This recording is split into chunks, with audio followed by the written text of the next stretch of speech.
Est-ce qu'on ferait un grand flashback et on revient au moment où tu as débarqué à Paris? Ouais.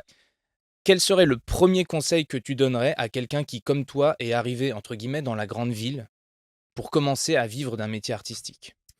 Je pense que la bonne, idée et moi en tout cas ce qui a un peu fait avancer la roue, ça a été vraiment de rencontrer la MJC de Chaville. Donc je pense que l'idéal c'est de trouver un lieu où on va avoir des pros qui va pouvoir nous faire rencontrer des gens, nous accompagner, soit par, nous fournir des lieux de répète, nous donner des conseils aussi, parce que c'est aussi ce que font les gens pour mes projets, à la MJC. Ils me donnent un c'est un œil extérieur en fait sur ce que je crée.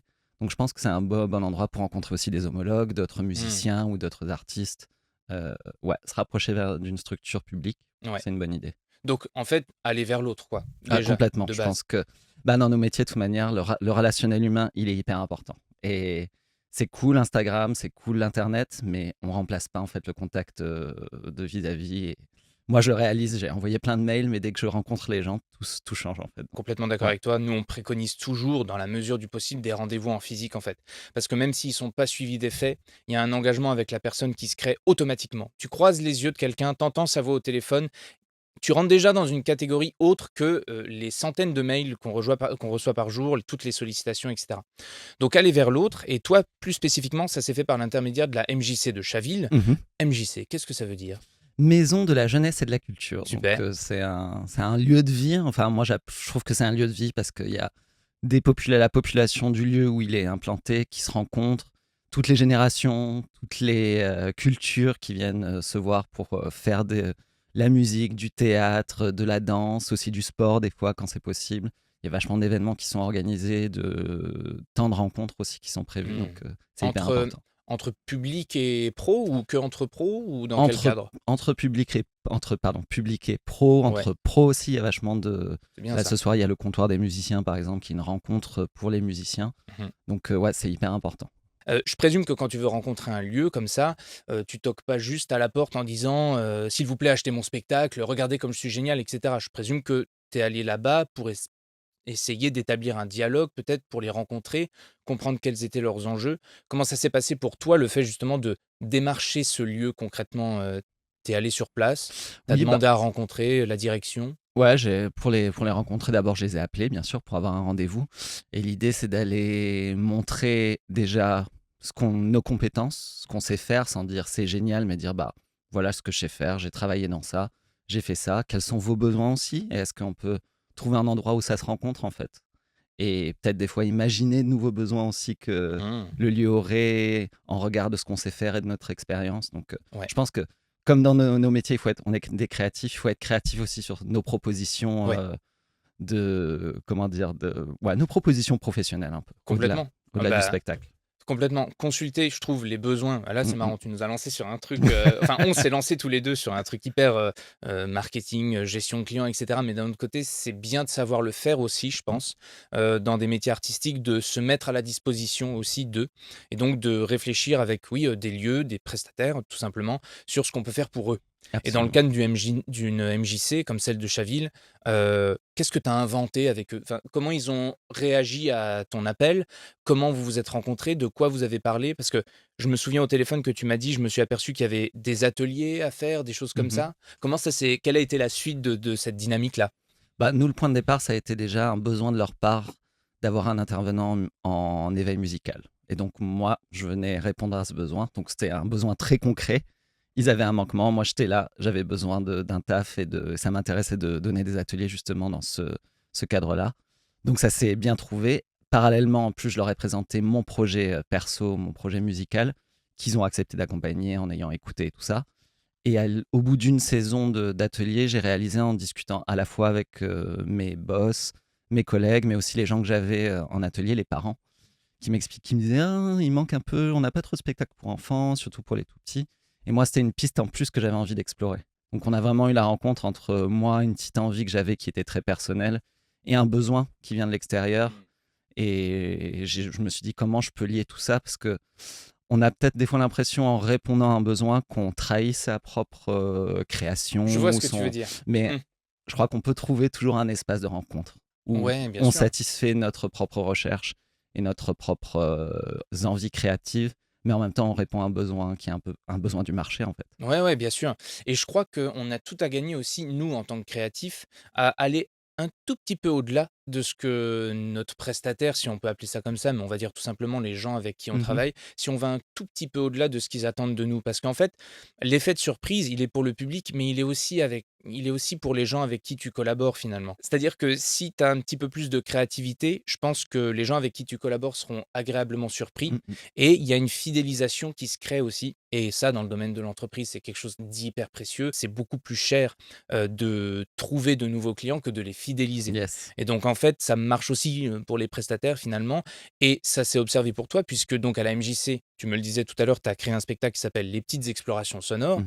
Et ça fait un moment maintenant, en fait, que vous collaborez ensemble sur ce spectacle. Absolument, ouais. Ouais. Enfin, c'est un ensemble de spectacles, c'est un chapeau, c'est un concept, qui va rassembler plusieurs spectacles autour des musiques actuelles et effectivement, du coup, ça fait 3 ans maintenant qu'ils nous suivent et qu'ils nous accompagnent.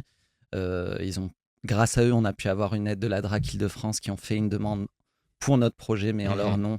Donc ça aussi, ils nous ont servi, en tout cas, à un moment donné de notre développement, de «légitimisation» vis-à-vis des institutions, entre guillemets. C'est Ouais, peut-être plus facile d'obtenir des subventions ou des aides quand c'est une institution qui est déjà installée depuis X années, plutôt qu'une compagnie ou un artiste qui vient de débarquer de Nouvelle-Calédonie et qui veut lancer un nouveau projet. Donc, ouais, ils nous ont vachement aidés là-dessus. Et c'est, comme tu dis, la fidélisation et le fait de voir comment une relation elle peut durer sur le long terme. Je pense qu'il y a un truc très vertueux pour tout le monde ouais, en termes d'énergie, en termes de. Je parle d'énergie juste de pas se fatiguer en fait. C'est fatigant d'aller chercher de ouais, nouveaux bien sûr. collaborateurs, de nouveaux clients.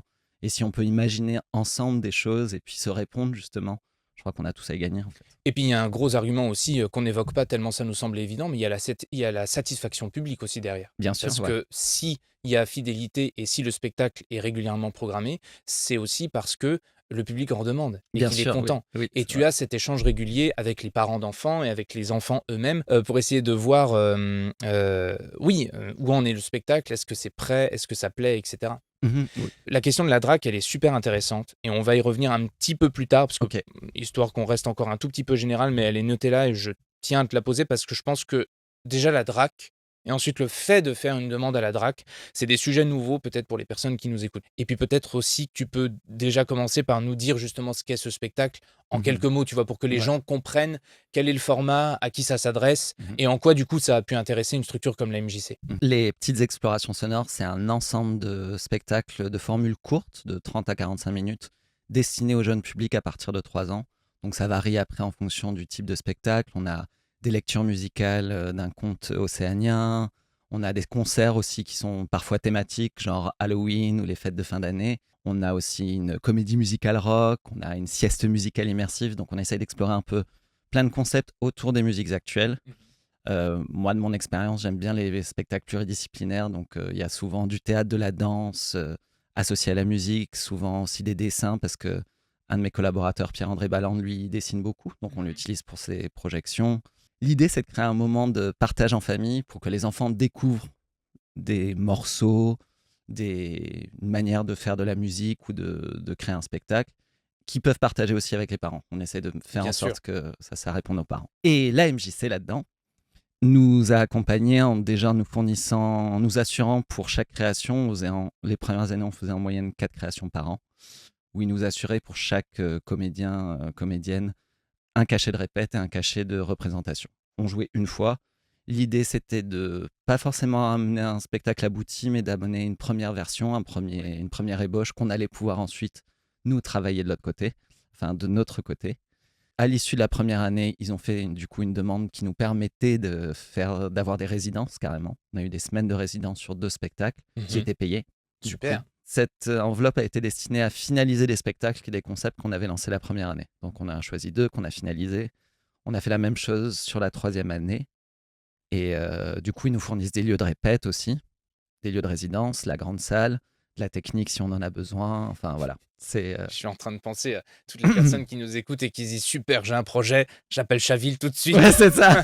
Peut-être que ça va arriver. Mais par contre, ce qui serait intéressant du coup, c'est de se dire: qu'est-ce que tu leur as présenté du coup? Parce que les petites explorations sonores, c'était une volonté de ta part, mais tu avais pas le spectacle tout fait, une capta à leur montrer. Enfin, je crois pas. Non. Du coup, tu as dû, sur le papier, leur pitcher quelque chose. Oui. Est-ce qu'ils avaient un cahier des charges? Est-ce qu'ils t'ont dit, Sacha, ça c'est super, mais tu comprends, ça c'est pas possible? Qu'est-ce que tu leur as dit, j'allais dire vendu ou raconté, mais qu'est-ce que tu leur as dit en fait pour qu'ils aient envie de s'engager avec toi dans cette expérience-là? Alors, il y avait une petite contrainte, c'était de faire des spectacles autour de la musique, ce qui m'allait très bien parce que moi, Oui. c'est mon c'est mon dada, Puisque je c'est le rappelle, tu voilà. es chanteur, musicien Yes, et compositeur. yes. Je les ai convaincus, je pense, parce que je donnais des ateliers depuis 1 an, justement, aux jeunes Ah oui, publics. ouais. Donc et je me suis vraiment spécialisé, du coup, dans l'éveil musical et le très jeune public de 0 à 6 ans, c'est, mon créneau, favori. Et je pense qu'ils ont vu que, bah, ce que je proposais déjà à la fois dans mes ateliers, dans les restitutions, il y avait un aspect intéressant créativement. Je crois que les idées et la manière que j'ai de travailler les a intéressés aussi. Je pense qu'en regard aussi de mon projet perso et de mon CV entre guillemets, de tous les projets que j'avais fait avant, ils se sont dit qu'ils pouvaient me faire confiance. Et puis l'idée c'était ça aussi, c'est de ne pas se mettre de pression, de vraiment communiquer sur le fait que ça allait être des tests. C'est pour ça que ça s'appelle exploration sonore Je comprends, à la base, parce bien qu'on sûr. explore des choses, Mmh. on teste. J'avais imaginé ça, appeler ça le laboratoire ou je sais pas trop quoi. Donc c'est parti de ça, mais après ça s'est développé en des trucs un peu plus sérieux, quoi. Ouais, bien sûr. Mais du coup, c'est quand même une relation de confiance Absolument. à la base qui a fait qu'ensuite, lorsque tu es arrivé avec cette idée-là, Mm, mm. ils ont été d'accord de t'accompagner. Je pense que clairement, et j'aurais pas pu arriver ma première année à la MJC dès le début leur dire bah tenez, je veux aussi faire ça, des explorations sonores, en plus de donner des ateliers, en plus de faire mon projet perso. Je pense qu'ils ont eu besoin aussi, et moi j'ai eu besoin aussi de voir, de Ouais, cheminer quoi. Enfin, bien sûr. c'est là que j'ai réalisé que j'avais besoin de. Mais ça nous rappelle du coup encore une fois qu'on travaille sur des échelles de temps qui sont plutôt longues et qu'il faut pas s'imaginer que tout va être disponible tout de suite, mais que justement c'est en développant des relations, ce qui prend beaucoup de temps, Mm, mm. la confiance, l'amitié même des fois, hein, Absolument, qu'on ouais. peut nouer avec des gens qui sont des pros aussi, avec qui on Ouais. finit par bosser. C'est des choses qui prennent du temps à être développées et c'est bien de se souvenir en fait que ça prend du temps et que c'est sur du long terme, Mm, quoi. mm. Et Ouais, et puis on sait que les années, elles sont cycliques et que si on loupe le coche, il faut attendre, il faut avoir la patience d'attendre la prochaine fois que ça arrive. mmh, Genre, moi j'y pense beaucoup avec des candidatures pour des festivals et tout. Des fois, notre projet est pas prêt et on se dit mais j'aimerais bien candidater, mais il faut avoir la patience de dire c'est pas mmh, pour cette année, tout à c'est fait. le prochain ou c'est dans 2 ans parce que Ouais, j'ai encore besoin de temps. Les ouais. choses prennent du temps. Les projets qui ont eu le temps de maturer sont peut-être aussi des projets les plus aboutis, en fait. Ça va de soi, mais quand on est porteur de projet, qu'on sort d'école et qu'on veut absolument jouer notre première pièce, on peut-être on a tendance à rusher et du Bien coup, sûr. il faudrait prendre le temps si c'est possible. Mais bon, après, on rentre dans des soucis financiers et cetera. Mais c'est sûr, bien développer son projet, ça prend du temps et avoir de la patience aussi envers ce projet, Oui. c'est Puis important. l'indulgence, je crois, vis-à-vis de soi aussi, parce que on peut avoir envie de vite sortir les choses, mais il faut, dans ce cas, accepter le fait que ça va pas donner exactement ce qu'on attendait et Mmh. que ça a besoin de temps aussi pour maturer, mais on peut maturer en étant sur scène, ce que je veux dire. Ouais, bien sûr. Moi, je le vois avec mon projet perso, il y a 10 ans, j'aurais aimé que. Et en fait, je réalise que Dieu merci, ça a pris du temps Ouais. et j'en serais pas là de la musique que je fais maintenant et de même des petites explorations sonores, j'aurais jamais pu faire ça il y a 10 ans. Et c'est chouette d'avoir pu prendre ce temps et de s'être laissé le temps de maturer, quoi, Est-ce que de quand tu as fait mûrir. la 1re date des explorations sonores, du Ouais. coup, tu t'es dit: il reste beaucoup à explorer» ou ça allait quand même? Tu étais satisfait? J'étais satisfait et en même temps, je me dis oui, il y a beaucoup à explorer, mais avec beaucoup justement d'excitation de se dire. Parce que honnêtement, j'adore mon travail, j'adore créer, j'adore être sur scène, mais j'aime aussi énormément le fait d'être dans la partie créative, la partie réflexion et Mmh, bouger les choses. Donc je me disais, ouais, il y a plein de choses à faire et encore. c'est super. C'est chouette. Et tu le fais du coup parce que si j'ai bien compris, à chaque fois, il y a non pas des corps de métier, mais il y a des aspects artistiques différents du coup? Oui, À chaque représentation, il y a une nouvelle matière. absolument. Ouais, il y D'ailleurs, a ça n'est des. pas finalement un spectacle, qui reste le même à chaque fois? Non, plusieurs spectacles qui ont à chaque fois leur identité propre, Mmh. et on appelle tout ça les explorations sonores parce que on utilise le son, mais chaque spectacle est très différent. Ouais. Et on parlera après aussi de la relation que tu as réussi à développer, par exemple, avec les parents, qui sont Oui. devenus des habitués, qui emmènent Mmh. leurs enfants à chaque représentation. Enfin, c'est génial parce que Ouais, là, c'est c'est cool. au-delà d'avoir réussi à faire son métier, c'est en plus, je pense, très enrichissant de pouvoir avoir ces échanges-là réguliers avec des personnes que tu finis par connaître, etc.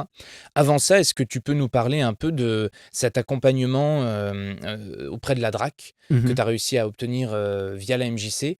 Est-ce qu'on peut peut-être commencer par définir ce qu'est la DRAC? Alors, je l'ai noté dans mes petites notes, c'est la Direction régionale des affaires culturelles, donc un organisme qui est attaché à l'État et au ministère de la Culture, qui s'occupe de gérer les affaires culturelles dans différentes régions. Chaque région française a sa DRAC.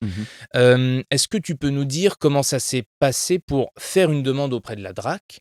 Qu'est-ce que vous avez demandé et quelles sont les conditions pour obtenir cet accompagnement? Qu'est-ce que vous avez dû montrer à la DRAC justement? Alors, ce qui a été une aubaine pour nous, c'est que ça a été une proposition directement de la direction de la MJC qui nous a dit, bah, est-ce que ça vous dit, est-ce que ça te dit, Sacha, que l'année prochaine, je fasse une demande, je présente votre projet à la DRAC. Ouais. Ils ont des commissions. Donc, ils ont présenté cette proposition. Ils nous avaient demandé un dossier artistique avec c'est quoi le pitch, les bios des personnes, qu'est-ce que vous imaginez, les concepts imaginés et déjà réalisés, vu qu'on avait déjà fait quelques dates sur la première année. Ça doit être pas mal. Ouais, Dans un dossier, je pense, oui, on aura l'occasion d'en parler et ça fait partie de mes questions, mais le fait que le projet ait déjà été joué aussi, absolument, même pour toi, ça t'a légitimisé un peu plus, tu as été complètement. plus encouragé à faire une demande.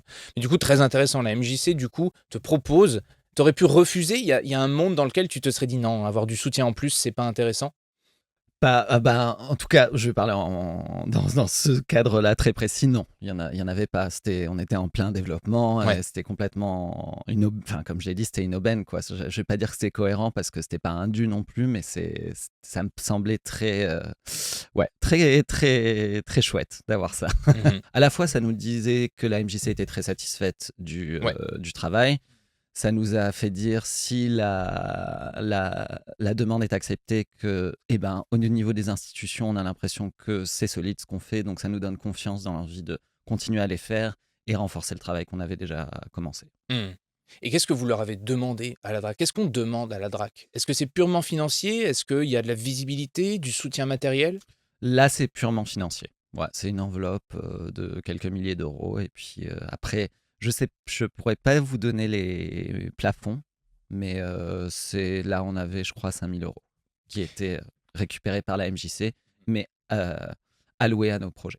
Très bien. Est-ce que c'était dans le cadre d'un appel à projet précis ou c'était une démarche spontanée, j'ai envie de dire, de votre part? Non, là, c'était une démarche spontanée. C'était tous les ans, je suppose qu'il y a une enveloppe qui est attribuée aux lieux de diffusion où ils peuvent demander des aides à la création. Je pense que ça se. J'ai pas le terme précis, mais à mon avis, c'est dans ce cadre-là d'aide à la création Ouais. et accompagnement à la résidence. Et du coup, à l'intérieur, je suppose qu'à l'intérieur de cette demande, tu parles des objectifs et de ce que tu rêves autour de l'accompagnement, du coup. Mhm. Tu leur fais miroiter ce que donnerait le fait d'être accompagné par la DRAC, de manière à leur dire regardez, les gars, si Ouais. vous nous aidez un petit peu, ça va être encore mieux et c'est déjà très bien. Oui, c'est ça. À la fois, il faut montrer ce qu'on ambitionne de faire et aussi leur montrer qu'on sait ce qu'on sait faire aussi et que Ouais. leur argent va être utilisé de manière cohérente. Il faut Mm. qu'on ait un budget très précis. Il y a des choses très terre à terre à fournir. Savoir combien de créations ça peut engager, combien de personnes peuvent être rémunérées avec ce budget-là. Dieu merci, on n'avait pas encore une fois de lieu de résidence ou de lieu de répétition à payer, mais s'il y a ça à payer, il faut le prendre en compte. Bien sûr. Des déplacements si les gens doivent se déplacer, tout ça. Donc, ouais, je crois qu'il faut à la fois montrer qu'on a des belles ambitions et que ça aura un vrai impact sur le Mm. projet, Mhm. mais aussi qu'on est très clair sur comment on va utiliser cet argent. Ouais. Et c'est toi qui prédéfinis en amont l'enveloppe que tu souhaiterais recevoir par rapport à tes objectifs? Oui, ouais, on établit un budget prévisionnel avec ce qu'on imagine faire. Souvent, on vise gros pour avoir un peu moins et espérer que ça corresponde au minimum dont on a besoin pour faire ce qu'on imagine. Ça a toujours été comme ça. Et voilà, ouais. Tout à l'heure, du coup, lorsque je t'ai demandé ce que tu aurais fait si tu devais redébarquer à Paris, spontanément, tu m'as dit me rapprocher d'un lieu. Est-ce que il y a d'autres choses aussi que tu souhaiterais ajouter à ce paragraphe-là, à cette partie-là? Parce Euh, que du coup, pour parler un tout petit peu de ton histoire mhm, personnelle, tu viens de Nouvelle-Calédonie. Tu as absolument. vécu longtemps là-bas Mhm, et il y a 6 ans, tu as débarqué à Paris, comme on disait tout à l'heure, en quête de nouvelles expériences, de nouvelles créations, et cetera. Peut-être dans quel état d'esprit tu étais à ce moment-là? Est-ce que tu étais perdu? Est-ce que tu avais de l'assurance? Et du coup, quel comportement tu as eu pour t'amener jusqu'à où tu en es, aujourd'hui? J'ai fait 5 mois de résidence à la Cité internationale des arts de Paris, dans le 4e, où j'ai pu développer mon projet personnel, créer pas mal de connexions et de collaborations avec d'autres artistes et aussi, du coup, commencer à m'insérer dans le milieu culturel, parisien, checker les lieux, comment ça se passe, en fait, ici. Mmh. Parce que c'est très différent de la Nouvelle-Calédonie. Oui, j'avoue. Ouais, ouais, tu as dû te C'est réadapter finalement. extrêmement Ouais. ouais, j'ai dû tout réapprendre, tout, revoir comment on approche les gens, comment on approche les lieux. La temporalité aussi est différente Ouais. ici, Ouais, ouais, justement bien entre le sûr. moment où on va voir quelqu'un et la réponse qu'on va avoir derrière.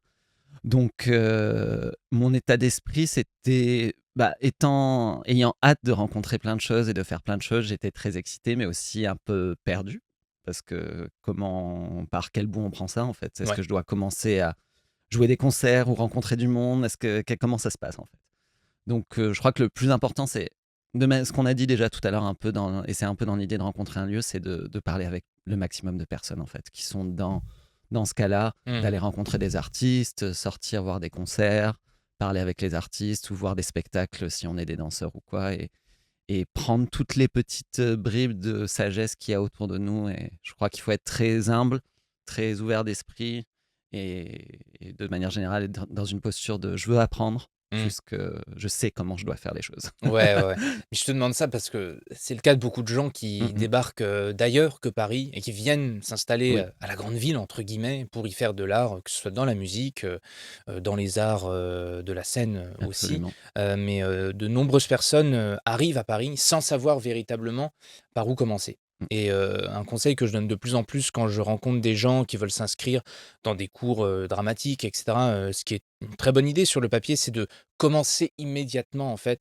à, j'allais dire, développer son réseau, rencontrer du monde en fait tout Mm. simplement, commencer dès que possible à avoir des premières expériences, à voir ce qui se passe sur un plateau de tournage, à voir comment c'est une répétition, à comprendre comment un spectacle se fait programmer parce qu'en fait, c'est pas quelque chose que tu as vraiment envie d'apprendre au moment où tu sors de l'école.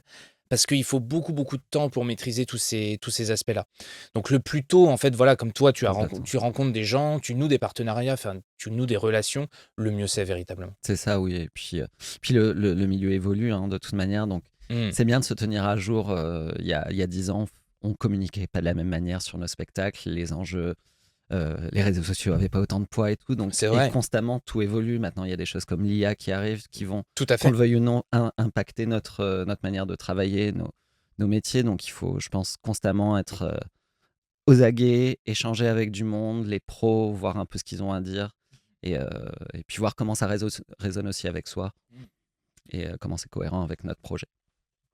Une, question, supplémentaire quand même Mhm. par rapport au soutien de la DRAC. Je ne sais plus si on en avait parlé toi et moi au téléphone, mais, je me souviens qu'à un moment on s'était dit que finalement, si un projet avait un peu de maturité, il avait peut-être aussi plus tendance à être encouragé. Or, on remarque un petit peu une dynamique inverse, parfois, hein, dans le milieu, artistique d'une manière générale. Certains groupements attendent justement d'être soutenus, attendent forcément d'avoir reçu des financements pour pouvoir commencer à travailler. Ce qui sur le papier est complètement logique, parce que si tu n'as pas Bien d'argent, sûr. tu peux pas rémunérer les gens qui travaillent pour toi, tu peux pas louer de salles de répétition, et cetera. Est-ce que quand même, hem, c'est le soutien qui fait le projet ou est-ce que c'est le projet qui va faire le soutien? Ce serait intéressant, il n'y a pas de bonne réponse à cette question-là, mais dans le cas des petites explorations sonores, par exemple, vous avez attendu, vous avez Mhm. maturé le projet avant de demander du soutien. Oui. Qu'est-ce que tu dirais peut-être à des gens, qui sont en quête de soutien, mais qui ont déjà l'idée, qui ont peut-être déjà commencé à repérer quelle piste de travail ils pourraient explorer? Je crois que c'est une conversation qu'on doit avoir avec soi-même, c'est de savoir à quel point on est prêt à y mettre quelque chose sans avoir de retour financier, en fait. À quelle charge de travail, quelle quantité de temps on est prêt à investir dans un projet avant qu'il commence à nous rapporter. Et je crois que malheureusement, enfin, c'est pas propre au métier artistique. Quand on monte une boîte, au bout d'un moment, on doit investir beaucoup d'argent dedans avant que ça commence à nous rapporter. Et c'est un peu bête, mais je crois que c'est la passion aussi qui va définir à quel point on est prêt à continuer à lutter et à défendre notre projet et à continuer à le présenter, à l'affiner jusqu'à ce que on se dise là, c'est le bon moment. Je peux demander de l'aide à quelqu'un ou un soutien financier. Je crois que j'ai fait assez pour montrer en tout cas que je sais ce que je fais, quoi. Donc moi, je suis plutôt de cette école de faire, faire, faire, parce qu'aussi, je suis pas très partisan du fait de se bloquer la créativité si on attend de l'argent. Je crois c'est trop dommage de pas sortir ce projet auquel on croit au fond de soi. Alors c'est pas l'idéal, c'est sûr, mais en tout cas, ouais, je pense que c'est une bonne idée de continuer à essayer de présenter des choses et de venir ensuite dire bah non, mais vous voyez, j'ai fait en fait. Donc vous pouvez m'aider. Il y a eu tant de personnes qui sont venues, c'est logique que vous m'aidiez. Ça, c'est aussi intéressant, c'est une question que j'avais prévue pour un petit peu plus tard, mais asseoir sa légitimité en tant qu'artiste, c'est un vrai sujet, quoi. Il y a, Oui. beaucoup d'artistes, qui sentent ce fameux syndrome de l'imposteur. Alors, je veux pas Mhm. utiliser des termes galvaudés parce qu'on n'est pas là pour ça, mais est-ce que tu dirais, toi, alors peut-être pas forcément que dans le cadre de ce spectacle-là, mais qu'il y a eu des rencontres, des moments, des événements qui ont fait que, ta confiance en toi, en tant qu'artiste, ou même en tant que personne d'ailleurs, ont participé à ta réussite artistique, quoi que ça veuille dire? Oui, je pense que déjà le fait d'avoir eu à un moment donné des gens qui m'ont approché pour collaborer sur leur spectacle, pendant longtemps sur les projets artistiques, au début de ma carrière, entre 2009 et 2014, j'étais un peu dans mon coin, je faisais mes trucs à moi, je faisais mes concerts, je travaillais en tant que technicien, puis on a commencé à m'approcher pour me dire, tiens, tu ferais pas de la musique de spectacle? Et alors il y a eu ça, cette énergie-là de, tiens, est-ce que tu voudrais? Et en même temps, le fait de me dire, est-ce que tu serais capable de faire ça? De pas savoir si j'étais capable de faire cette demande-là ou ce type de musique et de me prouver à moi-même que j'étais capable. Donc c'est un petit aller-retour, quoi. Je crois que la légitimité, elle se trouve à l'intérieur de soi en vrai et qu'il faut la chercher là. Mais effectivement, oui, ça fait toujours plaisir que quelqu'un nous propose quelque chose, même parfois à laquelle on n'aurait jamais pensé. Ouais, bien Genre, tiens, sûr. tu serais capable de faire ça. On m'a proposé un jour de jouer sur Candide, une réadaptation de Candide. Et j'avais jamais imaginé à l'époque faire du théâtre. Et ça m'a amené peut-être maintenant à faire des petites explos. Donc, Le fait de chanter, d'être mm, musicien, tu composes, tu es ingénieur du son. ouais.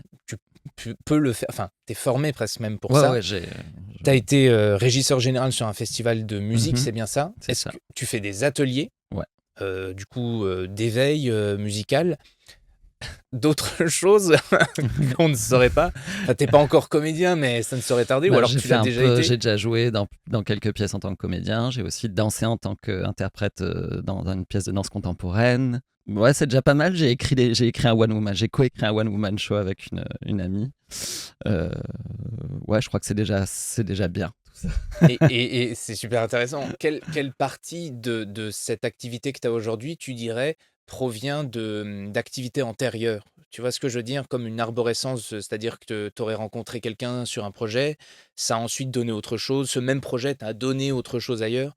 À Bah, quel point est-ce que les rencontres finalement de projets passés alimentent, ton travail quotidien aujourd'hui? bah, pour parler déjà juste de mon expérience à Paris, parce que c'était déjà le cas avant, mais rien que sur ces 4 dernières années à Paris, le fait d'être à la MJC, d'avoir rencontré la MJC de Chaville et de prendre des ateliers, ça m'a permis de rencontrer le batteur avec qui je travaille maintenant, qui était un parent d'élève. Mmh. Ça m'a permis de travailler maintenant avec une compagnie qui s'appelle l'APS Équipe du Matin, qui travaille sur la représentativité notamment des femmes et des minorités de genre. Parce que la maman, c'est aussi une parente d'élève. Du coup, je suis compositeur et comédien pour eux maintenant. Donc, rien que là, en fait, ce qui est intéressant, c'est quand on travaille dans l'entourage, en tout cas, du métier idéal qu'on aime. Genre, moi, mon rêve, ça serait juste de faire de la scène tout le temps avec mon projet, par exemple. Mais autour de ça, il y a les métiers du son, on peut donner des ateliers. On va être amené à rencontrer des gens qui vont nous aider peut-être à cheminer vers notre idéal, entre guillemets, professionnel. Donc oui, clairement, bosser à un endroit, même si c'est donner des ateliers, ça m'a ouvert des portes en tant qu'artiste pour les petites explos et pour d'autres choses que je n'avais pas imaginées avant. Mmh. Est-ce que c'est quelque chose qui s'est fait naturellement, ou est-ce que toi, de ton côté, tu penses qu'il y a un petit truc en plus que tu as dû faire, ou je sais pas, est-ce que ça passe par le fait de s'intéresser aux gens au moins autant qu'eux s'intéressent à toi? Tu vois? Parce qu'on a quand on est artiste, on a Mm, aussi mm. parfois tendance à être un peu en mode, «Regardez-moi comme je suis génial, regardez-moi» et cetera. Alors qu'en fait, ben, surtout auprès des partenaires, c'est quand tu commences à leur parler d'eux et de leurs Bien sûr. besoins, comme tu disais tout à l'heure, que ça Mm, devient mm. véritablement intéressant. Oui, après, si, bah, c'est toujours des rencontres d'envie aussi, hein, Et puis, perso, avec mes collaborateurs, déjà dans mes projets, il faut qu'il y ait. Je ne peux pas engager quelqu'un juste comme un prestataire. J'ai besoin qu'il y ait une Ouais, rencontre, une envie, un peu de magnétisme, quoi. Donc, avec Zachary, le batteur avec qui je travaille, ça a été exactement ça, une rencontre, une envie de faire plus, je crois, de son côté, de jouer plus de batterie, parce à la base, il est comédien, mais il est aussi musicien. Donc, et moi, ce besoin d'avoir un batteur. Avec la compagnie de théâtre, c'était eux leur envie d'avoir des compositions originales pour leurs pièces. Et puis moi, mon envie de continuer à faire ça parce que c'est quelque chose que je faisais beaucoup en Nouvelle-Calédonie, composer pour le théâtre. Donc là encore, il y a un magnétisme qui se passe, quoi. Je crois que c'est bien d'exprimer ses mmh, envies, ouais, d'exprimer qui on est en fait. mmh. Moi, je suis comme ça sans dire je suis génial, mais je suis ça en fait. J'ai envie de faire ça, je suis capable de faire ça, j'ai déjà fait ça. Donc si ça vous parle, bah, let's do it. Créons quelque chose C'est ça, ensemble, oui. quoi. Ouais, bien Moi, sûr. j'aime bien laisser les choses se faire un peu, pas forcé en tout cas. Il y a une Mmh, expression en anglais qui est path of least resistance, c'est-à-dire bien sûr. aller là où c'est évident en fait. C'est comme Bruce Lee disait: «Sois de l'eau, mon ami. Mais Va voilà, le chemin de moindre résistance», bien sûr, je c'est crois que fascinant. il y a vachement de sagesse là-dedans en fait. Mmh. Et j'aime bien aussi que tu dises, ça veut pas dire se forcer ou forcer Mm, la mm, main. mm. Tous les gens, enfin même nous en fait, quand on était en école, on nous dit le Mm, réseautage et mm. cetera. C'est pas un très, très joli mot, parce que Non, le réseautage sous-entendrait que, tu vas à la sortie et cetera pour récupérer des numéros de téléphone. En fait, c'est un peu ce qui se passe, mais c'est quelque chose qui peut se passer totalement naturellement quand tu t'intéresses aux gens. Et il absolument. y a ce moment intéressant aussi où il y a la balance. Tu t'intéresses aux gens, tu leur poses des questions parce que là, tu mets toutes les raisons que tu veux, leur travail te plaît, tu aimerais Mhm. collaborer avec eux, tu leur poses des questions et au bout d'un moment, il y a ce regard dans leurs yeux en mode: «Oui, mais vous?» Et là, c'est là qu'il y a des très belles choses qui peuvent C'est se vrai. qui peuvent se créer. C'est vrai, et puis effectivement, ce mot de réseautage, il fait un peu peur et tout ça. Et puis, mais je crois qu'il faut juste aller à la rencontre des gens Mmh, sans peut-être avoir trop d'arrière-pensée, ouais, sans calculer, parce que c'est peut-être un truc qui est compliqué pour nous, les artistes, qui des fois avons un truc à défendre. Et quand on connecte bien avec quelqu'un sur le plan humain, mais qui est quelqu'un qui peut avoir un impact sur notre carrière, on se sent un peu en ouais, porte-à-faux avec ce est-ce que je l'aime bien parce qu'il va pouvoir m'amener, ou elle va pouvoir m'amener quelque part, comment j'ai pas l'air d'être quelqu'un qui essaie d'utiliser cette belle relation pour. Mais je crois qu'il faut juste être tranquille, être soi-même, discuter, les choses vont se faire naturellement. Mais rencontrer, effectivement, sortir, rencontrer du monde, parler tranquillement, quoi. Mais mmh, déjà, rencontrer, montrer sa tête, tu le disais tout à l'heure, c'est un visage, une voix, ça marque tellement plus, quoi. bien sûr, complètement. Mm. C'est radical. Alors Ouais, que des mails qui sont d'une part c'est impersonnels ça. se retrouvent noyés dans un océan, alors que le moindre coup de fil, en fait, tout de suite, et même avec les personnes qui sont avant la personne qui t'intéresse, Mm, si mm. tu noues aussi des relations avec ces personnes-là, il y a une dynamique positive qui se crée à l'intérieur de tout ça. Enfin, nous, on essaye, Complètement. en tout cas, pour ma part, quand je démarche, hein, je veux dire, j'essaie vraiment d'ajouter de ça parce que, bah, en fait, si tu veux pas faire un métier humain, t'es pas à ta place, je pense, dans ces domaines-là, où chaque organe, et on va y venir juste après, sont interdépendants des uns des autres, quoi. Bah, c'est ça le truc, c'est que il y a la création, qui est notre plaisir un peu individuel et Ouais. personnel. Mais après, la volonté de vouloir en faire un produit, entre guillemets, qu'on va vendre, il faut se mettre en relation avec le monde. Donc, on est obligé d'interagir avec des gens. On ne peut pas être complètement enfermé dans notre bulle et dire ah, prenez ce que j'ai à vous donner. Ou il faut jouer le jeu de l'humain, quoi, en fait, hein, des relations humaines. Je crois que c'est important.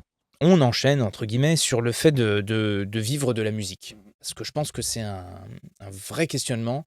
Moi, d'un point de vue extérieur, ce que je vois, c'est des musiciens qui essayent de mettre beaucoup de choses sur les plateformes de streaming, qui essayent de faire de la vue, de la visibilité, etc. Mais je ne sais pas à quel moment tu peux pour autant en vivre. J'aimerais bien savoir pour toi comment ça s'est passé. Qu'est-ce que tu as créé, fait pour, au début, vivre de ton art, Mhm. que ce soit quand tu étais en Calédonie ou que ce soit quand tu es arrivé en France. Peut-être aussi un tout petit peu insister, mais ce sera une parenthèse pour plus tard, sur le fait, ce qu'on disait tout à l'heure, de commencer à travailler d'abord et à créer d'abord, et puis ensuite essayer d'utiliser ce matériau-là pour ensuite te représenter, etc. Parce que je pense pas que tu puisses vivre de la musique juste en sollicitant des gens pour faire de la musique. Il faut que tu aies fait différentes choses, que tu aies des clips, des singles, etc. Enfin, de la matière à proposer pour qu'on te dise: «Ah oui, ça me plaît bien ça, bah vas-y, viens jouer» ou et cetera, tu vois? Alors, vivre de la musique, c'est un grand mot, c'est une grosse expression. Déjà, je crois que ma perception de ça, elle a vachement évolué. Évidemment, quand j'ai commencé, vivre de la musique, mon objectif, ça voulait dire faire que des concerts avec mes chansons, et c'était ça, vivre de la musique. Déjà dans mon école à Dublin, j'ai réalisé qu'il y avait plein d'autres choses qui m'intéressaient dans la musique. Que c'était pas juste le fait de jouer mes compos, que la musique, c'était beaucoup de choses. Il y avait plein d'aspects. On parle de métiers différents. Et bien justement, tous ces métiers étaient hyper... Certains, en tout cas, étaient hyper intéressants pour moi. Le fait d'être ingénieur du son, vu que j'avais un côté déjà geek à l'époque, j'aimais beaucoup les ordinateurs. Le fait d'être producteur, c'est-à-dire juste créer des sons ou prendre un morceau et l'habiller de son, ça m'intéressait beaucoup. Quand j'ai commencé ma carrière, entre guillemets, en Nouvelle-Calédonie en 2009, j'ai compris qu'il fallait que j'associe plein de métiers qui étaient autour de la musique pour déjà pouvoir en vivre, Mhm. parce que c'est un peu ça, c'est on prend un petit bout ici, un petit bout ici, et tous les mois, un autre petit bout ici, un autre petit bout ici, et ça fait un salaire viable. Et j'ai aussi réalisé qu'en fait, cette démarche-là, elle était hyper vertueuse parce que chaque euh, poste ou chaque petit job que je faisais venait nourrir aussi les autres. Mm. Travailler, être directeur technique sur un festival énorme de musique, ça m'a permis de rencontrer des artistes internationaux, de comprendre leurs enjeux, de comprendre comment ils fonctionnaient, de me faire des contacts aussi que je garde encore maintenant, des gens avec qui je communique, avec qui je collabore. Ça m'a permis d'apprendre aussi de nouvelles compétences que j'intégrais dans d'autres projets, notamment quand j'ai commencé à composer pour d'autres compagnies, notamment pour le théâtre et la danse. Leur style de musique, c'était des choses que je faisais pas du tout moi, Mhm. mais ça m'a appris des techniques de composition que j'ai intégrées dans mes projets à moi, Mm. que je réintègre maintenant dans les petites explorations sonores. Donc, vivre de la musique, encore une fois, pour moi, ça a été comprendre que je gravitais autour et que petit à petit, je cheminais avec tous ces jobs qui étaient quand même dans la musique. Ça cheminait vers mon idéal, comme je disais tout à l'heure, c'est peut-être faire que mon projet musical à un moment donné. Mm. Ça peut se faire. Et du coup, ne faire que ton projet, ça Mhm. signifie jouer tes chansons, du coup, si j'ai Ouais, bien compris, c'est ça? jouer, composer, Ouais. voilà, faire des ateliers autour de ça aussi. Parce que c'est chouette d'avoir plein de casquettes, c'est épuisant aussi au bout d'un moment des fois. Ça peut être, il y a des périodes où on a besoin un peu aussi d'avoir moins de casquettes. Ouais. Je ne pense pas que je le referai comme ça maintenant, mais à une époque, j'avais 5, 6 projets qui tournaient en même temps et c'était trop. T'étais à la fois ingénieur du son sur un, musicien C'est sur ça, l'autre, compositeur sur musicien, le c'est troisième. ça. Plus là, j'étais chanteur, plus là, j'étais juste technicien pour mettre des trucs. Enfin, Admettons que je sois un musicien ouais. et que j'ai par exemple 2 singles. Mhm. Quel conseil tu me donnerais si je veux commencer à essayer de vivre un peu de ça? Est-ce que tu me dirais, va dans un bar, essaye de jouer, rémunère-toi au chapeau? Est-ce que tu me dirais, alors contacte des plateformes, des maisons de production? Ça serait quoi pour toi la liste des choses à faire avec ce petit matériau de base, qui est Mhm. pourtant déjà essentiel et très Oui, qui est important? énorme. Ouais. Oui, et puis justement, D'ailleurs, justement, je complète, j'en profite. Peut-être que la première étape, c'est obtenir ce matériau de base. oui, C'est créer cette première étape finalement. bah, c'est ce qu'on se disait tout à l'heure. C'est vrai que en musique, je crois que c'est important en tout cas de commencer, et ça a vachement changé ces 20 dernières années. Quand j'ai commencé justement la musique et quand j'étais en école de son en 2007, à l'époque c'était MySpace, c'était pas tout ça. Il n'y avait pas Spotify, Ouais. le streaming y était présent, mais pas, on n'était pas aussi bloqué. Parce qu'on est dans une situation un peu bloquée maintenant avec le streaming et des plateformes comme Spotify. C'est-à-dire que tu es à la fois obligé d'être dessus et en même temps ça te rapporte rien, c'est le C'est ça. blocage, c'est ça? Tu es à la fois obligé d'être dessus, il n'y a pas d'autre manière vraiment de se légitimiser aussi aux yeux des pros. Ah oui, je comprends. Oui. Instagram, pardon, Spotify et notamment, et aussi TikTok. Il y a plein d'artistes très connus même qui disent tant que mon morceau ne performe pas sur TikTok, ma maison de disque refuse de le sortir. Donc on est dans une logique inverse qui est ultra juste au service du commercial en fait, de l'argent, Ouais, ouais, ouais. et qui permet pas à de nouveaux artistes aussi d'avoir peut-être les plateformes et l'espace et puis l'attention en fait, Hmm. parce que c'est des morceaux qui sont poussés par les algorithmes, qui rapportent de l'argent, mais à côté de ça, du coup, le public n'a pas accès aux petites niches et aux artistes qui font d'autres choses, quoi. Hmm. Je pense que déjà, il faut pas trop se stresser quand on commence. Si je commençais maintenant, j'essaierais de pas trop m'inquiéter sur les histoires de Spotify et tout. Je pense que c'est une bonne plateforme pour commencer, c'est SoundCloud, Hmm. qui est vachement plus souple, vachement plus intéressante pour nous, elle est moins bloquante. On peut, via SoundCloud, ensuite poster des trucs sur Spotify, ce qui est toujours intéressant, sur Deezer. Donc la première étape, ça serait de composer ces morceaux. Je pense qu'il faut être un peu aussi autonome maintenant, parce qu'à moins d'avoir les moyens d'aller s'enregistrer dans un studio, il faut se former à ces techniques-là aussi. Ce qu'on demande beaucoup aux artistes maintenant, c'est de savoir un peu tout faire, et malheureusement, c'est la réalité de la chose, il faut se former, quoi. Donc, arriver d'une manière ou d'une autre, soit avec des potes, soit soi-même à s'enregistrer un single ou deux, à mettre sur les plateformes et puis faire des concerts, ouais. Au chapeau au début, moi je fais encore des concerts au chapeau maintenant, ça m'arrive. Et puis surtout maintenant que je redébute à Paris, c'est comme ça le début, quoi. Donc, Ah oui, oui, je comprends. voilà. Et comment tu fais un concert? Comment tu fais en sorte qu'un lieu te dise oui pour faire un concert? Euh, Ça s'est beaucoup passé ces derniers temps par Instagram, j'avoue. Je cherche. Déjà, je pense qu'il faut trouver les lieux qui sont cohérents avec notre projet. Il y a une vraie réflexion à mener sur qu'est-ce que j'ai à dire, quel est mon réseau, cette idée de réseau, mais avec quel groupe de personnes et quelle communauté je résonne, et aller chercher déjà, c'est un bon point de départ. On se donne plus de chances de trouver des dates, d'avoir des gens qui s'intéressent à notre projet. Et je crois qu'il faut en envoyer beaucoup. J'en ai envoyé énormément et être patient. Ça prend un peu de temps. Des fois, les réponses, elles viennent 6 mois, un an après. Et puis d'un coup, tout se déclenche, les concerts arrivent.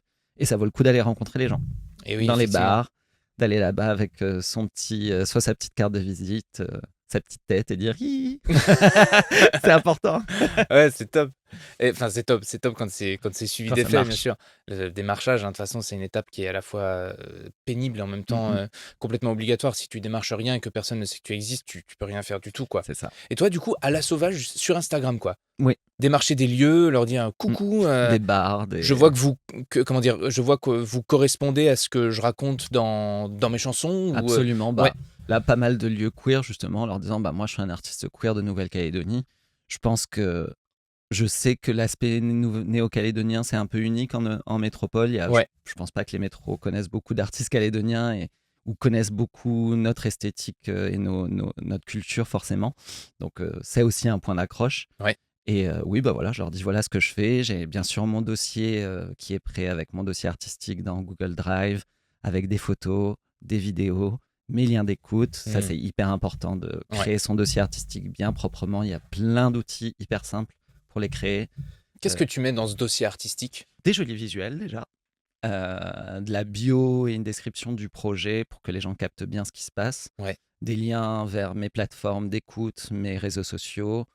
Je mets aussi des revues de presse, c'est-à-dire j'envoie parce qu'il y a une plateforme qui est très chouette. Il y en existe d'autres, mais c'est celle que j'utilise le plus, qui est Groover, qui permet aux musiciens de contacter ce qu'ils appellent des influenceurs, mais ça peut être des maisons de disques, des médias, des vrais influenceurs, des playlists, et d'envoyer des morceaux pour qu'ils les écoutent, qu'ils nous fassent un retour, Mm. éventuellement qu'ils les programment, qu'ils fassent un article dans leur magazine. Moi, j'ai eu quelques programmations en playlist, des articles qui ont été Super. faits comme ça sur certains morceaux. Du coup, Mm. on récupère ces petites bribes on prend la phrase qui marche bien et on les colle dans le dossier. Bien sûr, mais Voilà. ça doit avoir un impact super positif. Ouais, c'est Ce hyper chouette. ce qui est beaucoup plus dur à faire dans le spectacle vivant, Oui. à part si tu as fait venir des gens au spectacle, mais pour Mm. que le spectacle existe, il y a déjà tout un monde derrière. Mais oui, je suis d'accord,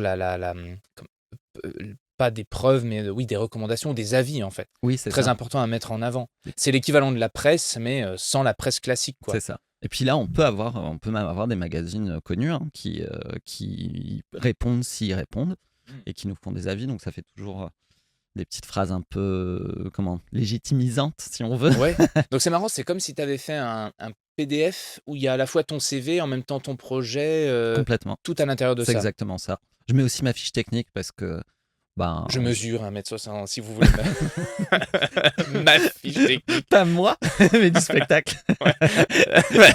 Ça m'a fait Mais bien sûr, rassure. ouais, tu sais, le truc vraiment Mon mode d'emploi. ouais, de ouf, tu sais, ça m'a fait penser au truc, comment ça s'appelle? Docteur Maboul. Tu sais, tu vraiment le mec Yes. en 2D, alors je suis comme ça.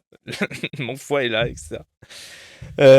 Super, je connaissais pas du tout cette, notion d'avoir un dossier artistique. Alors, je connais un dossier artistique pour un projet en tant que tel, Mhm. mais avoir un projet artistique presque sur soi, finalement, C'est un peu ça. même pour les comédiens, je me dis, pas une mauvaise idée sur le papier. Mhm. Oui, ça clarifie vite le propos.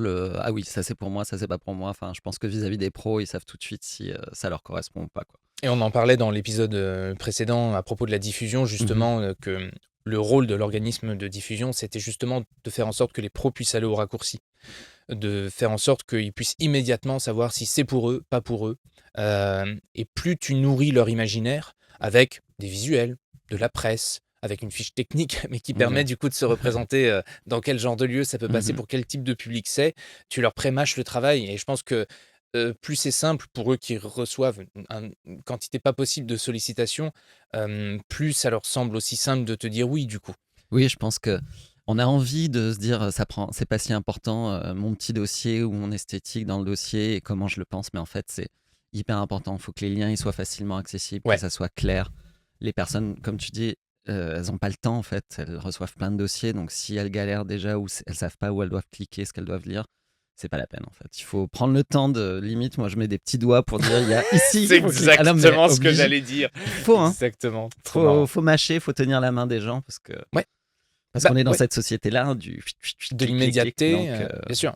C'est une règle du jeu. ouais. Si c'est compliqué, si on n'arrive pas à lire ton CV, si on n'arrive pas à cliquer sur les liens parce qu'ils sont pas fonctionnels, si tu héberges ça sur un site obscur sur lequel il faut se créer un compte, tout ça, c'est que des étapes de frein dans la journée de quelqu'un qui a déjà pas le temps ou en tout cas qui n'a pas de temps disponible pour toi qui est une nouveauté, qui ne sait pas encore si ça va l'intéresser ou pas, donc faire aller au raccourci, Transformer son PDF, là, ce que j'ai fait récemment, c'est que j'ai, entre guillemets, «converti» mon PDF en une page web sur mon site. mmh, Je trouve que la page web est aussi un bon moyen d'avoir un truc qui on a juste à scroller, les ouais, vidéos se lancent toutes seules. mmh, Tout est très immédiat, quoi. Le mmh, son, il peut se lancer tout seul, alors que le PDF, il faut encore cliquer, ouvrir ouais, le navigateur. Là, ça peut être télécharger. tout, donc Ouais, ouais, bien sûr. chercher tout le comme bah, tu parlais de enfin d'étapes avant d'arriver à ouvrir le PDF, mais effectivement les raccourcis, il faut les chercher, quoi. Parce Mmh. que faut pas oublier que c'est sortir son téléphone, débloquer, nanana. Mmh mh mh. Les gens, on se décourage vite. Je me demandais comment les différents corps de métier que tu as pu pratiquer au cours de ton expérience, comment, ta vision globale du milieu t'a aidé à devenir plus efficace ou à avoir une vie plus simple lorsqu'il s'agissait de créer tes propres projets? Ben, déjà la connaissance des différents corps de métier, on va parler basiquement de ce que j'ai connu au début, c'est-à-dire être artiste, mais aussi être du côté technique. Ça m'a permis de comprendre les contraintes de chacun et juste de savoir qu'en tant qu'artiste, le technicien, il doit jouer avec telle et telle contrainte, donc je vais lui faciliter la vie. Et quand je suis Mmh. technicien, je vais te faciliter la vie en tant qu'artiste parce que je Mmh. sais ce que c'est d'être sur scène. Donc, et pareil, quand j'ai été à une époque, j'étais dans le conseil d'administration d'une institution qui s'appelait le Poémar, qui malheureusement a fermé par faute de moyens, mais qui s'occupait de l'export des artistes calédoniens en France notamment. Ça m'a permis de comprendre les enjeux aussi des institutions et qu'est-ce que ça fait d'être de ce côté-là, de devoir prendre des décisions, de devoir arbitrer sur les projets et les financements d'autres. Et pourquoi des fois, bah, c'est pas toi, mais c'est pas grave en fait. Ça veut Mmh. rien dire de ton projet, c'est juste que Ouais. c'est pas le moment pour. C'est pas le bon cadre. Il y a d'autres choses qui rentrent en jeu. Donc ouais, je pense que ça m'a permis d'être plus serein aussi, peut-être un peu plus serein, un peu plus compréhensif et patient, Mmh. clairement. Patient envers les autres, Envers les autres, ouais. envers moi-même aussi, de me dire: «OK, c'est pas toi, t'inquiète, Mmh. continue, C'est pas le projet, c'est pas le c'est question de projet». temporalité, de choses comme Voilà, ça. c'est ça. Et oui, clairement, puis comme je disais, c'est des vases communicants, quoi. Ça nourrit. Je travaille en tant que technicien, ça me donne des idées pour mon prochain projet parce que j'ai découvert un nouveau truc. Ou je crée, je vois qu'il se fait un truc particulier qui me dit: «Ah tiens, je pourrais faire ça en technique». Donc c'est Et puis je pense que même pour un ingénieur du son, de travailler, collaborer avec un artiste qui comprend son métier et qui comprend ses mmh enjeux, mh. ça doit être quand même vachement agréable. Et je Oui. me dis qu'on aura plus tendance à solliciter celui qui comprend le métier, qui est sympa en plus. Et du coup, on aura plus facilement envie de le rappeler lui que quelqu'un d'autre qui n'a pas ces qualités-là. Ah complètement, je crois que le rapport humain et le fait justement d'être, empathique, d'être compréhensif, d'être patient avec les gens, d'essayer de solutionner, pas être dans une lutte d'ego qu'on peut voir de temps en temps dans Ouais, nos métiers ou ouais. qui a pas lieu d'être en fait. Il faut bien comprendre que quand on travaille sur un projet artistique, on est tous au service normalement du projet. C'est ça qu'on doit servir. On est tous une équipe, on doit tous notre bébé à tous, on est tous des parents qui devons nous occuper de ce même bébé, donc il faut se faciliter la vie les uns les autres, quoi. C'est et l'ego, il a pas la place dedans. Et puis vouloir que le projet se passe bien, c'est aussi vouloir que nos collègues soient bien. Donc Ouais. enfin, on peut pas être le projet ne peut pas bien se passer si quelqu'un n'est pas bien dans le projet, quoi. Donc faire attention aux autres, faire attention bien sûr à soi. Enfin ouais, c'est tout un équilibre à trouver, mais c'est hyper important, je pense. L'ego, pour moi, c'est toujours le truc à mettre. On se le sert assez quand on est sur scène. Mais justement, ça me propose une question par rapport à ça. qu'est-ce que tu dirais à un jeune qui est en école ou qui va sortir d'école, qui s'apprête à être metteur en scène pour la première fois et qui va devoir s'apprêter justement à gérer différents corps de métier, différents membres d'une équipe? Est-ce que tu as des conseils pour cette personne-là? Oui, je pense que le plus important, c'est la communication. Et la communication la plus claire, euh, sans sous-entendu, la plus basique possible et la plus transparente possible. C'est hyper important. Et la gestion de conflits, souvent, j'ai géré des conflits où j'ai été à des positions où quelqu'un me disait ah, lui, il a fait ça, lui, il a fait ça. Le plus simple que j'ai trouvé, c'est de dire on va se mettre tous les trois, on va discuter. Parlons calmement. Qu'est-ce que tu as exprimé? Et juste faire de la médiation, parler, laisser les gens s'exprimer, les écouter. Je crois que c'est hyper important. Se mettre en position, encore une fois, humble d'apprendre, parce que quand c'est pas nos métiers, on a toujours des trucs à apprendre. Et même quand c'est nos métiers, nos homologues, ils ont toujours des nouvelles choses à nous apprendre. C'est hyper enrichissant. Donc, ouais, faut pas passer à côté de ces occasions-là en plus. Ouais. C'est important. Ouais, il y a plein de choses où je me suis dit, punaise, heureusement que j'ai fait ce projet. J'aurais jamais vu ça comme ça. J'aurais jamais appris ça comme ça. Donc, Peut-être une notion de on n'en a pas du tout parlé pour le moment, mais peut-être une notion de mentorat aussi à un moment donné, de peut-être que tu t'es rapproché dans ta vie de personnes qui étaient, ça j'adore, ce concept qui était, 5 étapes après, tu vois? Ou, mm, mm. et qui eux-mêmes étaient à un moment donné, à ta place et du coup qui comprenaient parfaitement là où tu en étais et tu pouvais leur poser des questions. Par exemple, tu me parlais de ces artistes internationaux là, tu me disais que tu Ouais, comprenais leurs enjeux. Peut-être que c'est important aussi pour, des jeunes artistes qui démarrent de se rapprocher de personnes qui ont déjà fait ce qu'ils souhaitaient faire, de leur complètement. poser plein de questions, en fait, de se rendre abruti même au point de Ah poser bah, des questions qui semblent les plus bêtes du monde, mais qui pourtant contiennent une quantité d'informations précieuses, quoi. absolument, je pense que j'ai eu beaucoup de chance au début, justement, et je le réalise un peu maintenant, mais en 2009, en Nouvelle-Calédonie, en plus, on avait un peu plus de moyens. Les festivals étaient vraiment. Le festival sur lequel je travaillais, Festival Femme Funk, était assez énorme. On a eu Lisa Simone, on a eu Ben l'Oncle Soul qui venait la même année, enfin, c'était assez ouf. Et de réaliser que j'avais la chance en début de carrière d'être proche à la fois de ces personnes-là, ces artistes internationaux qui venaient, soit qui étaient méga connus, ou des artistes pas très connus, des artistes australiens, mais qui tournaient énormément, Ouais. plein de parcours différents déjà. Et en même temps, je parlais de cette dame, Marie-France, qui avait vachement plus d'expérience que moi, qui n'était pas artiste, mais qui avait vachement d'expérience dans le milieu de la culture. Je pense aussi au boss de la boîte de son dans laquelle j'ai bossé, qui lui avait pas mal d'expérience et qui, tu parles de mentor, effectivement, et je les voyais un peu comme ça. Et en début de carrière, ils m'ont énormément appris en termes d'éthique de travail, de possibilités aussi, de réalité dans le métier. Qu'est-ce que c'est la Mmh. réalité du métier et comment ça fonctionne et à quoi il faut faire attention. Et ok, tu veux faire ça, mais qu'est-ce que ça veut dire vouloir faire un projet artistique? Donc il y a telle Ouais. et telle et telle contrainte. Et pareil, tourner, qu'est-ce que ça veut dire? Oui, mais comment tu veux tourner? Voilà, moi je tourne beaucoup, mais j'ai cette liberté. Tel artiste tourne moins, mais j'ai moins de liberté. Enfin, ça a été hyper intéressant. Je pense que toujours pareil, il faut pas avoir peur de poser des questions. Quand on vit à Paris, en plus, on a la chance d'avoir plein d'artistes qui passent.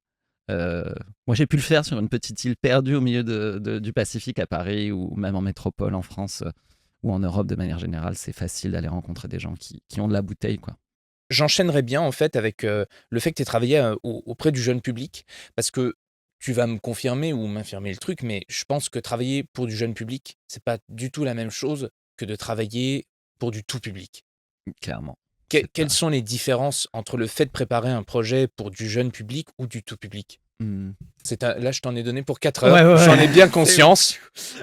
Démerde-toi avec ça. Non, mais Alors, je veux dire si déjà on parle, tout bêtement, je peux parler déjà du fait de donner des ateliers, tu ouais, vois. ouais. Rien que là-dedans, il y a une grosse différence. La posture, elle n'est pas la même. Quand je fais de l'éveil musical ou que je donne, parce que je donne aussi des ateliers de guitare à des plus grands, l'idée, c'est pas la performance, l'idée, c'est pas qu'ils réussissent tout comme un spectacle pour enfants, l'idée, c'est pas qu'ils comprennent tout, qu'ils ressortent avec je peux me souvenir de tout, j'ai tout capté.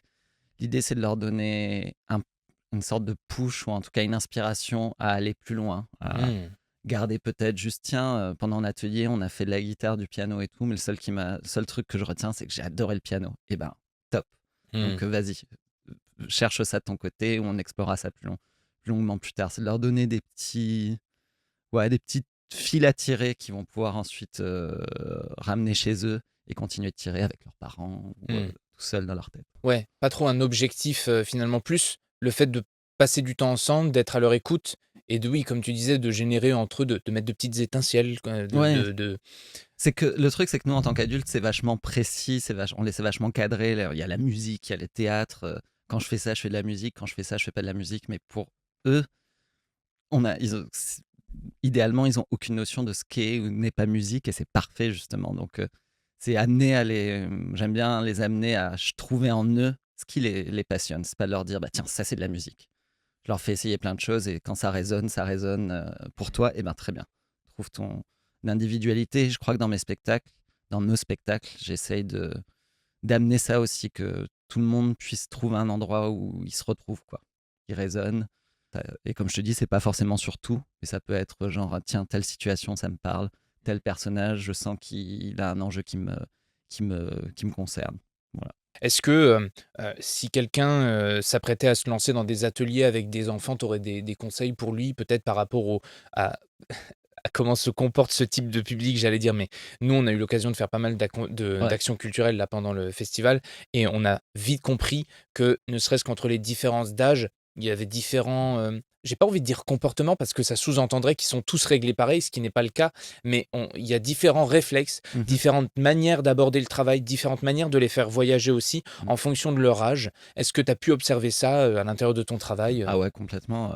Et puis je crois que le mot d'ordre, quand on travaille déjà avec tout public, mais particulièrement avec les enfants, c'est l'adaptabilité en fait. Il faut Ouais. être hyper adaptable, il faut être capable de se réinventer sur l'instant parce que ça prend pas, et c'est pas de la faute des enfants, c'est pas une question de faute, c'est juste que c'est pas le moment, c'est pas grave, il faut avoir une boîte à outils pleine de choses qu'on peut sortir pour essayer de faire avancer.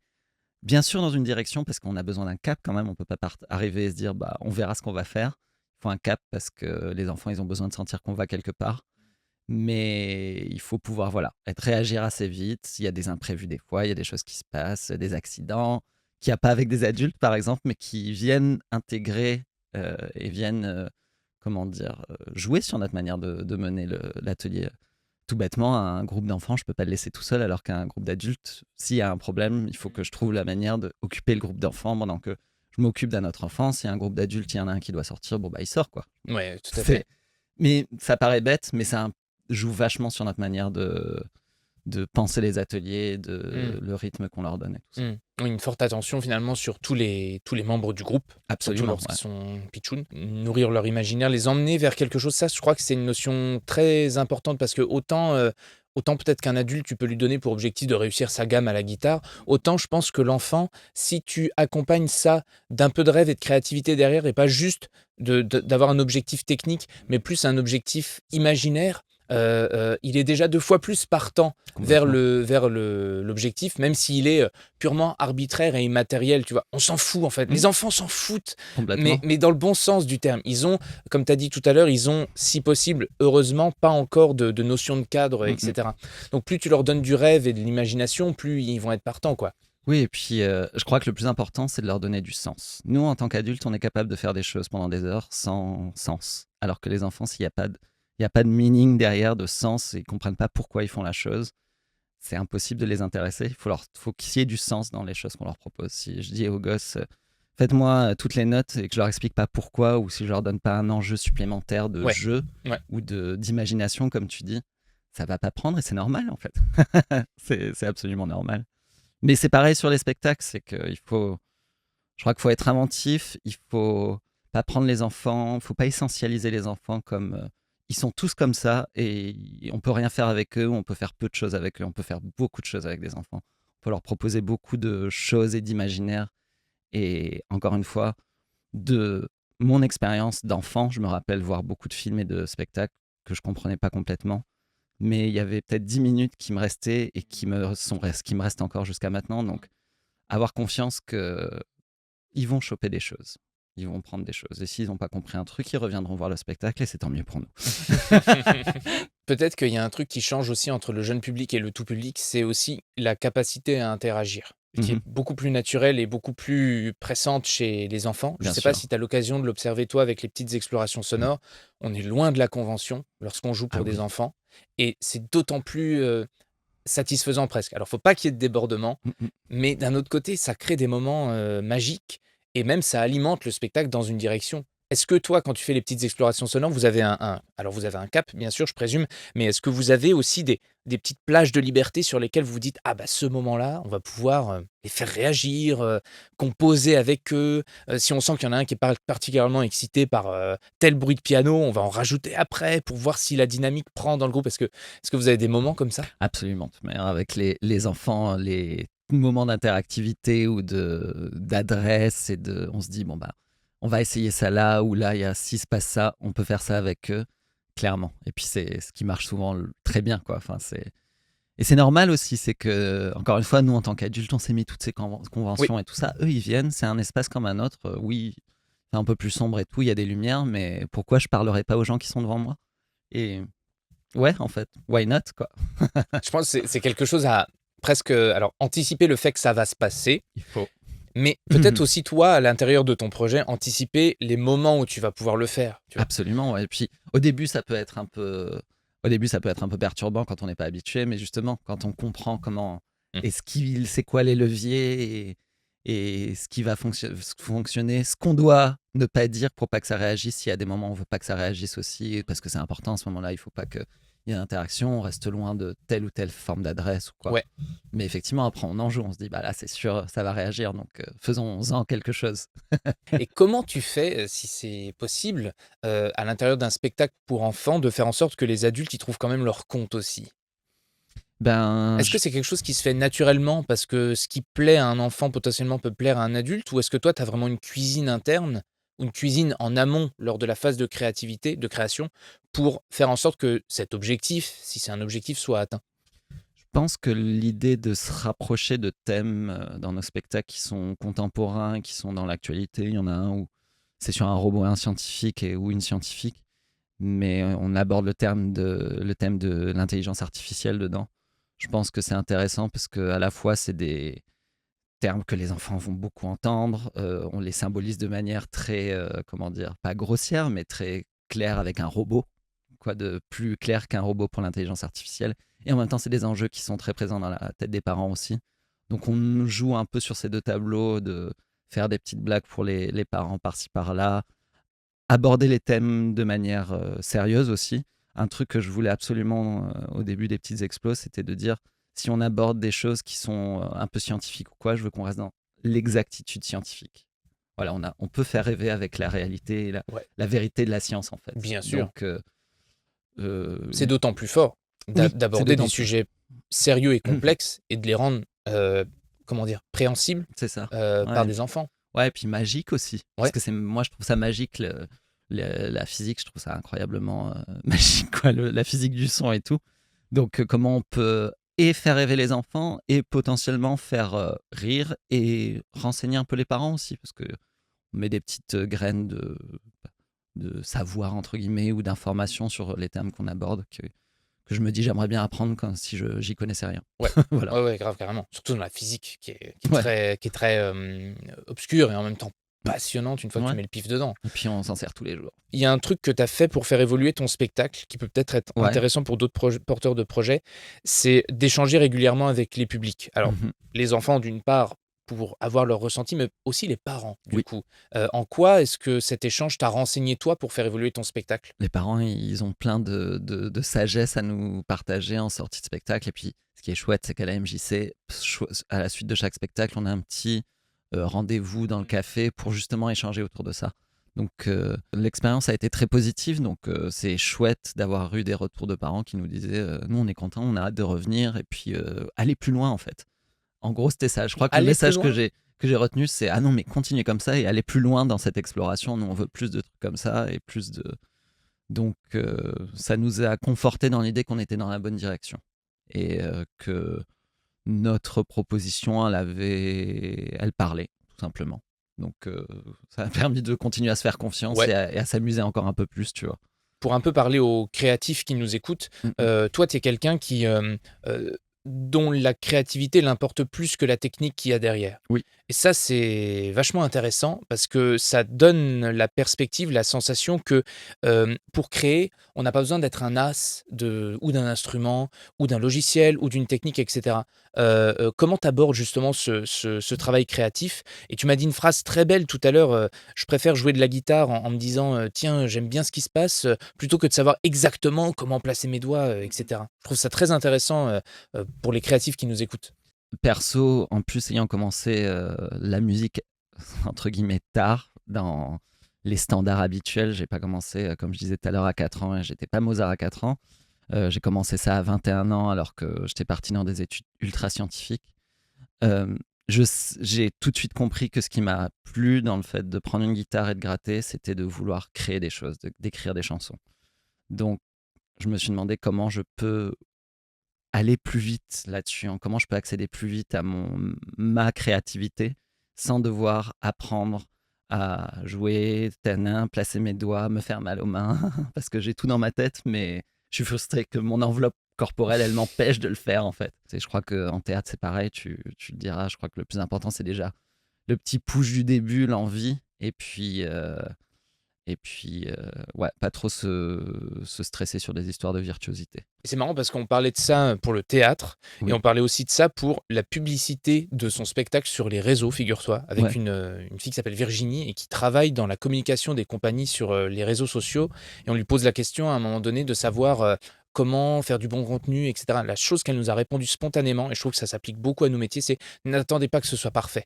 Il n'y a pas besoin d'avoir le dernier micro, le dernier objectif, etc. pour commencer à mettre de la publicité qui va fonctionner sur les réseaux. Mais je trouve que ça s'applique aussi, et tu vas me dire si ça fait aussi partie de ton processus de travail. Il n'y a pas besoin d'attendre que tout soit absolument magnifiquement peaufiné, terminé pour commencer à exécuter le travail. C'est-à-dire commencer à essayer de faire des représentations pour justement mettre à l'épreuve son spectacle, sa création, de manière à, oui, avoir les retours du public, mais aussi toi à l'intérieur, comment tu l'as vécu, si possible avoir des yeux extérieurs très très importants pour te parler du rythme, du fait qu'on n'ait pas compris telle ou telle chose, ne pas se restreindre ne pas se restreindre dans notre créativité par des aspects techniques ou de peaufinage. Oui, bien sûr, quand tu vas faire venir 26 programmateurs, tu as envie qu'à un moment donné, le bazar soit peaufiné. Mais pour aller à ces étapes de travail de peaufinage, faut passer par le gros quoi, du travail. Et ça, absolument. ça se fait en exécutant. Oui, et puis c'est comme ça qu'on. Avant, je faisais du tennis en compétition, et un truc que j'ai réalisé, c'est que je peux faire tous les entraînements que je veux. Si je fais pas de la compète, il y a des choses que j'apprendrai jamais. Et je trouve que dans les arts, c'est pareil. On peut faire toutes les répètes, on peut travailler autant qu'on veut chez nous, tant qu'on on n'en passe pas l'épreuve de la scène. Il y a des choses qu'on pourra jamais comprendre, apprendre, réaliser sur soi déjà en tant Mmh. qu'artiste, Ouais, sur notre travail, notre spectacle. Donc c'est hyper important de pas être trop. C'est important de sortir des choses, quoi. Il faut ouais, publier, ouais. quand on est musicien, n'ayez pas peur de sortir des morceaux sur justement SoundCloud. On peut facilement remplacer les morceaux et tout. Donc sortez vos morceaux, ayez des retours, chantez, jouez Mmh. dans des bars. Ouais, Le travail, il se fait là aussi, hein. ouais. C'est du spectacle. On fait du spectacle vivant. Mmh. Donc vivant, ça veut dire qu'il évolue, ça veut dire que ça grandit, ça veut Ouais. dire que c'est beau aussi de voir un artiste qui est en fragilité, qui est en développement sur scène, et de voir, je sais pas si c'est pas une question de potentiel, mais de se dire, c'est pas parfait, mais il y a un truc qui me touche dedans et je vois où ça Mmh. peut aller. Mmh. Et je crois que ça aussi, ça peut donner inversement envie à des gens de venir nous aider à développer Ouais. notre projet. Mmh. Parce que ça aussi, moi, ça m'est arrivé de jouer, que les gens disent, ok, c'est cool, mais j'aimerais bien finir ta tenue. Tiens, je vais te construire, je vais te finir ton costume. Ah, et tiens, je verrais bien de la batterie. Tu veux que je joue avec toi? Parce que nous-mêmes, avec nous-mêmes, on ne sait pas en fait. On sait qu'on aime ce qu'on fait. Après, quand il s'agit de le partager, alors on peut faire le choix de faire ce qu'on fait à notre manière et de ne pas le partager. C'est très bien et c'est génial. Mais quand on s'inscrit dans une logique Ouais. de marché, Bah, de développement, de ouais. développement professionnel, Ouais, ouais, ouais. il faut voilà, avoir ces allers-retours avec le public, Mmh. Mmh. la scène, les environnements difficiles, parce que Ouais. aussi on apprend des Ah oui. choses sur Ah bah tiens, d'habitude, quand je joue, je pensais qu'il allait avoir un système son partout et là, il n'y en a pas. Ok, donc il faut. Mmh. Voilà. Et je crois aussi que cet aspect du travail, c'est pas une question d'échelle. C'est-à-dire que c'est Non. pas, une représentation devant 80 personnes qui va te renseigner. C'est Mm, mm. aussi, quelques amis, dans une Absolument. salle, qui vont te donner une température sur là où tu en es et cetera. Et jouer dans un bar, devant, on a un copain qui est venu une fois pour parler de one man show. Et tu vois, il parle du fait de faire son spectacle ou en tout cas ses 10 minutes, devant, 4 personnes dont 3 qui sont sur les cacahuètes et qui s'en foutent un peu de ce que le gars il est en train de raconter. Mais ça alors je dis pas qu'il faut se mettre à ce point dans des conditions difficiles pour réussir. Mais ce que je veux dire par là, c'est que tenter et exécuter le plus vite possible permet de trouver les nouvelles itérations qui vont te permettre d'améliorer ton spectacle, par la suite, quoi. Oui, et puis il y a toujours des leçons à tirer, même de ces dates où j'ai fait une date une fois dans une salle de 400 places où il y avait 20 personnes et c'était toute ma famille, quoi. C'était que des gens de ma famille. Donc, Ah merde! ils arrivent ces moments-là. Et alors, à l'époque, c'était dur, mais je réalise avec le recul que c'était hyper important aussi de passer par là.